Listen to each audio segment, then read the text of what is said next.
Chers fidèles, chers amis téléspectateurs, je vous salue dans le précieux nom de Jésus-Christ. Je bénis le Seigneur qui nous garde et qui nous protège. Et nous savons qu'il écoute nos prières et qu'il exauce nos prières. Nous voulons nous souvenir de tous ceux qui sont affectés ou infectés par le coronavirus. Tous ceux qui sont touchés par les effets collatéraux. Nous voulons vous dire que nous pensons à vous. Nous prions pour vous, comme nous prions pour l'ensemble du pays, comme nous prions pour que cette maladie s'arrête. Comme vous le savez, ces dernières semaines, l'attention du monde entier a été focalisée sur la maladie à coronavirus. Les médias présentent à longueur de journée des statistiques, des conseils et même des informations effrayantes au monde. Cela a fait négliger ou même oublier le souvenir d'un grand événement qui a changé la destinée de l'homme. La résurrection de notre Seigneur Jésus-Christ d'entre les morts. Jésus est ressuscité. Comme il l'avait prédit. Il est vivant. Il n'est pas dans la tombe. Il est ressuscité. Il a brisé la peur de l'homme. Il a vaincu la mort. Et il est assis à la droite du Père.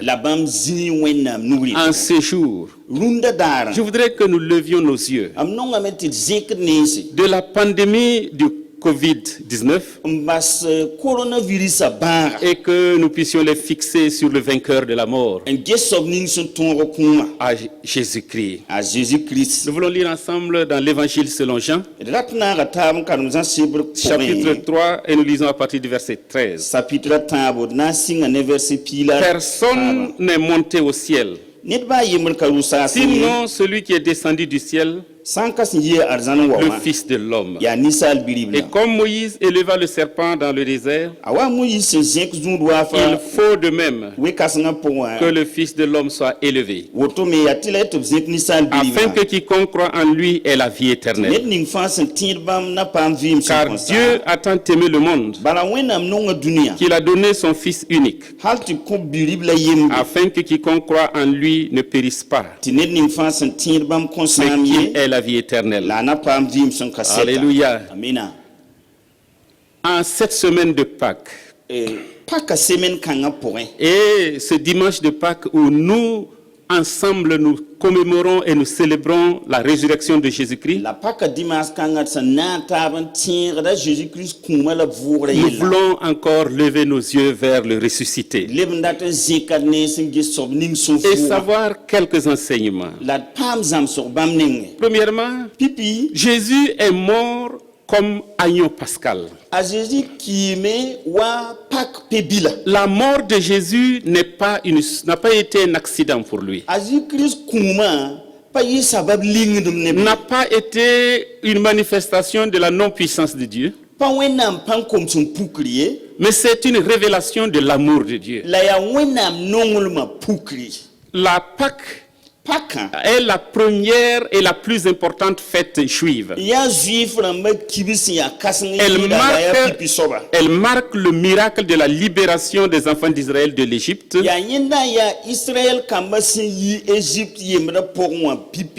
ils étaient en esclavage. Exode chapitre 12 du verset 1 au verset 27 nous en parle. Dieu a vu la souffrance de son peuple. Il a opéré des miracles. Et la dernière plaie qui a été envoyée, c'était la mort des premiers-nés. La mort des premiers-nés. Mais Dieu a protégé son peuple. Et il a dit, il faut tuer un agneau, répandez le sang sur le linteau de vos portes. Cette nuit même, l'ange de la mort va passer. Et partout où l'ange verra le sang, il passera au-dessus de vous. Il passera outre. La mort n'entrera pas. Partout où le sang était répandu, l'ange de la mort qui devait frapper les premiers-nés de l'Égypte passait outre. Cela préfigurait un plus grand sacrifice qui dépassait la sortie des enfants d'Israël de l'Égypte. Mais un sang, le sang qui va couler afin que toute l'humanité, celui qui accepte de recevoir cette marque du sang sur son corps, ne passe plus par la seconde mort.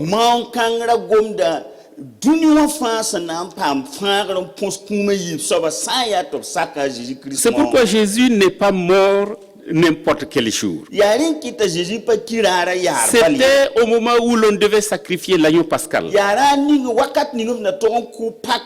C'est en ce moment que l'agneau de Dieu va donner sa vie. Matthieu chapitre 26 nous en parle. Luc chapitre 22 nous en parle. Jésus est mort comme l'agneau pascal. L'agneau qui meurt. Et que son sang puisse sauver tous ceux qui sont sous l'esclavage du péché. C'est pourquoi, deuxièmement, nous savons que Jésus-Christ est mort pour nous, pour nos péchés et notre guérison. Dans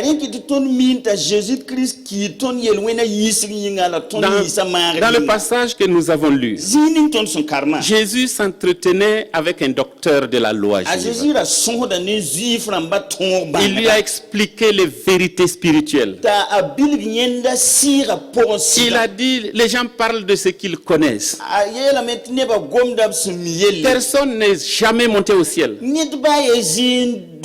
sinon celui qui en est descendu, le Fils de Dieu. Et il ajoute, comme Moïse a élevé le serpent d'airain dans le désert, de même, il faut que le Fils de l'homme soit élevé, afin que quiconque croit en lui ait la vie éternelle. Alléluia. Le peuple d'Israël, après sa sortie de l'Égypte, dans sa marche vers la terre promise, a rencontré des difficultés. Dans le pays des Édomites, ils ne leur ont pas permis de passer. Ils étaient obligés de contourner. Et le peuple a commencé à murmurer.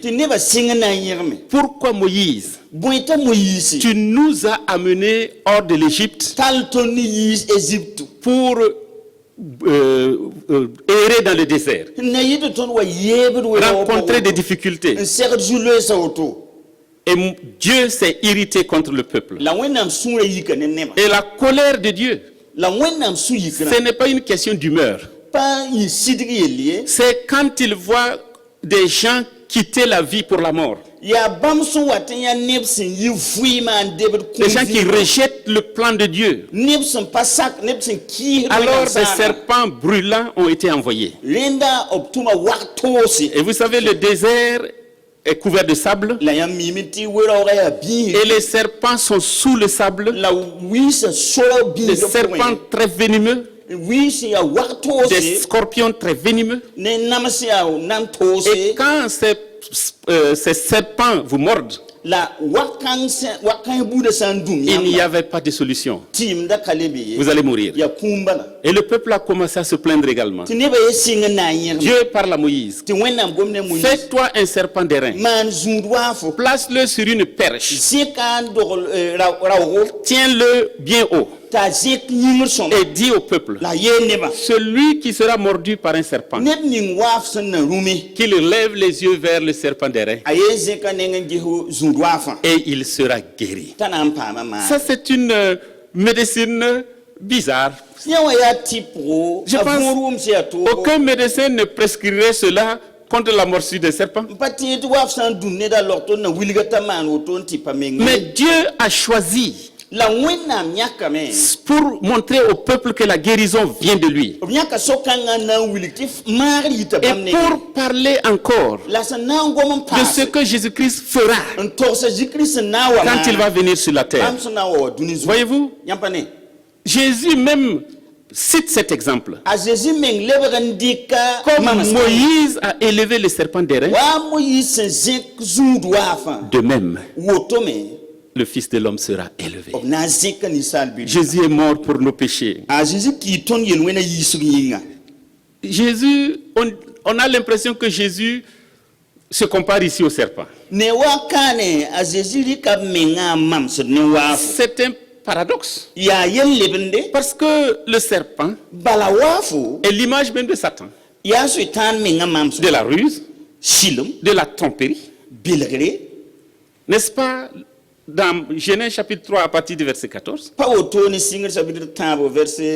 le serpent était maudit. Parce que le serpent, qui est l'image de Satan, est venu tenter Adam et Ève.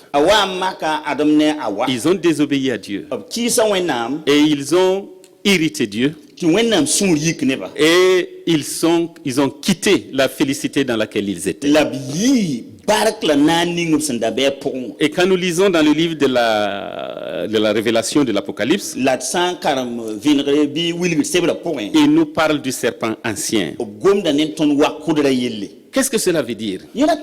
Jésus va devenir malédiction. Jésus va devenir porteur de péché. Quoique lui-même il n'ait point commis de péché, il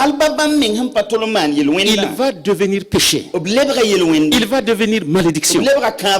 Parce qu'il va porter sur lui la faute de nous tous, nos transgressions et nos péchés. Il va devenir malédiction. Parce que la Bible dit: maudit soit celui qui est pendu au bois. Et Jésus va être crucifié à la croix. Il devient malédiction. C'est pourquoi à la croix, Jésus va s'écrier: Eloi, Eloi, Eloi, Eloi, lama sabachthani. Mon Dieu, pourquoi m'as-tu abandonné? Parce que Jésus porte le péché. Jésus porte l'iniquité du monde pour nous sauver.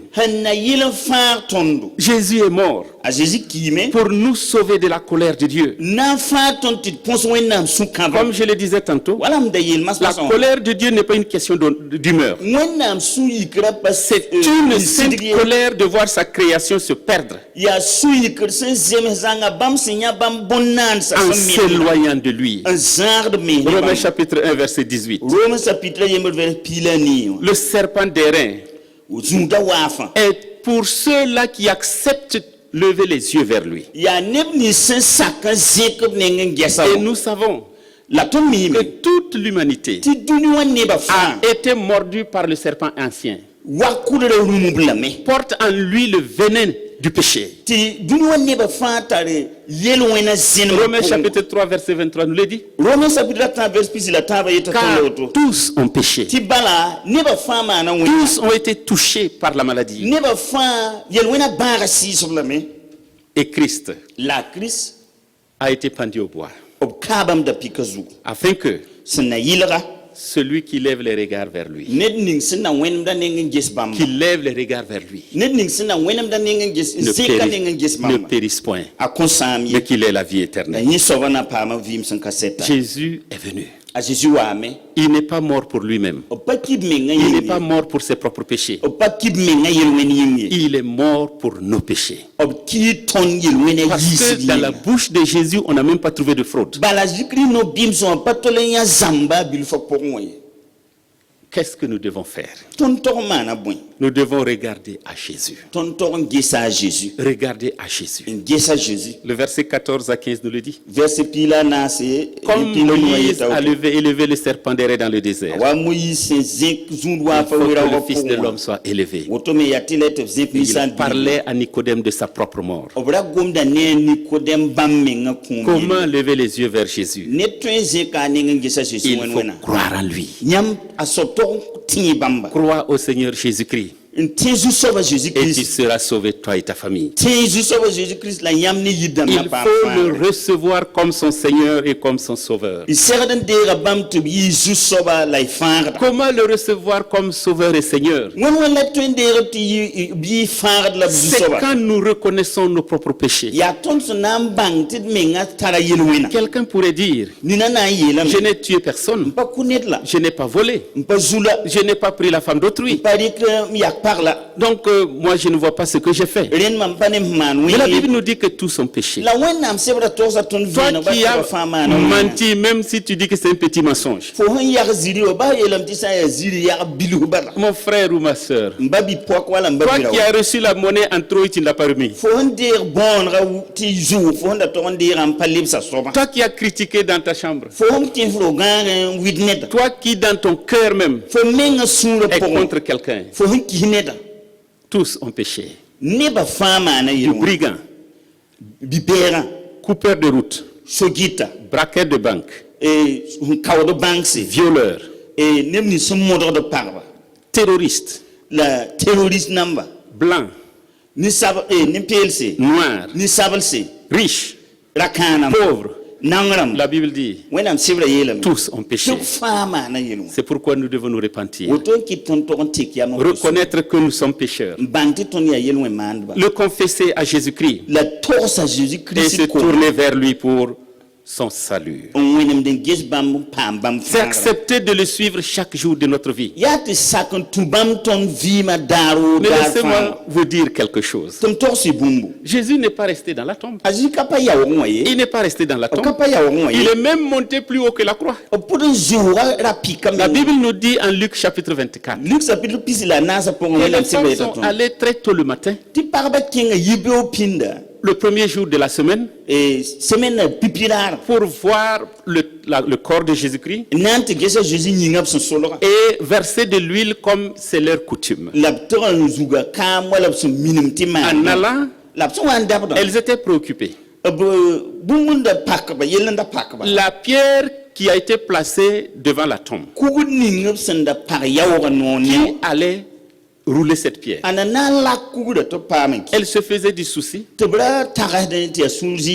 mais Dieu avait déjà résolu leur problème. La Bible dit qu'elles sont arrivées, elles ont trouvé que la pierre a été roulée, elles ont regardé à l'intérieur, il n'y avait pas Jésus-Christ, il n'y avait pas Jésus-Christ. 2 anges sont venus. Qui cherchez-vous? Nous cherchons Jésus qu'on a enseveli ici. Il n'est point ici. Alléluia. Alléluia. Pourquoi cherchez-vous les vivants parmi les morts? Il n'est pas ici. Il est ressuscité. Comme il l'avait dit, vous le retrouverez en Galilée. Alléluia. Alléluia. Notre Seigneur est ressuscité. Il est sorti vivant du tombeau. Il a vaincu la mort. Il a vaincu la mort. Et le jour de la Pâque est un jour de célébration. Elle devrait être même célébrée plus que Noël. Parce que c'est la puissance de la résurrection qui se manifeste. Mes chers amis, mes chers frères, mes chers frères, chers amis auditeurs, je voudrais en cette fête de Pâques très particulière, où nos yeux sont beaucoup plus fixés sur la menace existentielle qu'est le Covid-19.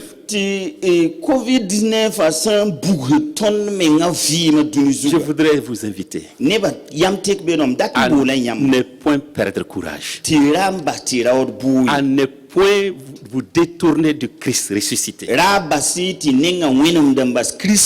est sorti vivant du tombeau. Notre Seigneur n'est pas dans la tombe. Il vit à jamais. Il vit dans les cieux. C'est pourquoi nous pouvons lever les cieux vers lui. Je voudrais donc vous encourager à ne point perdre courage, à prier les uns pour les autres. Nous sommes des porteurs de vie. Il est ressuscité. Que la joie de la résurrection nous anime. Que l'espérance de la résurrection dirige nos actions et nos vies. Bonne fête de Pâques à tous et à tous. Il est ressuscité. Gloire à Dieu. Amen. Amen. Amen.